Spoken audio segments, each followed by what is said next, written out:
तर मुंबईतील रस्ते कामांवरून विधानसभेत शिंदेंची सर्व पक्षांकडून कोंडी करण्यात आली।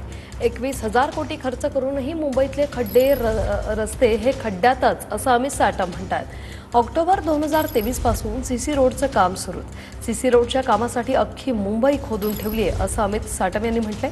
रस्त्याच्या कामाबाबत संपूर्ण चौकशी करू असं उत्तर उदय सामंतांनी दिलंय।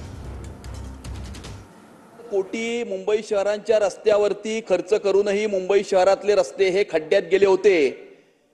1997 ते 2022 या कालावधीमध्ये त्याच्यातनं निवारण करण्यासाठी सोल्युशन काढण्यासाठी तत्कालीन मुख्यमंत्री एकनाथजी शिंदे आणि विद्यमान मुख्यमंत्री आदरणीय देवेंद्र फडणवीस साहेबांनी सीसी रोडची संकल्पना आणली। ही स्वागतार्ह आहे अध्यक्ष महाराज, परंतु अध्यक्ष महाराज अख्खी मुंबई खोदून ठेवली आहे। अध्यक्ष महाराज अख्खी मुंबई ऑक्टोबर 2023 मध्ये ज्या सीसी रोडचं काम सुरू झालं त्या सीसी रोडचं काम अजूनही सुरू आहे। अध्यक्ष महाराज अक्षरशः नाकी न आलेले आहेत। अध्यक्ष महाराज मोठ्या प्रमाणावर सीसी रोडचं काम, रिडेव्हलपमेंटचं काम, या मुंबईमध्ये काय क्वालिटी ऑफ लाईफ आहे अध्यक्ष महाराज मुंबईकरांची। ठीक आहे, आदरणीय मुख्यमंत्री, आदरणीय उपमुख्यमंत्री यांची संकल्पना अत्यंत चांगली आहे आणि त्या संकल्पनेतून मुंबईला खड्डे मुक्त करण्यासाठी हे रस्ते बांधण्यात येत होते।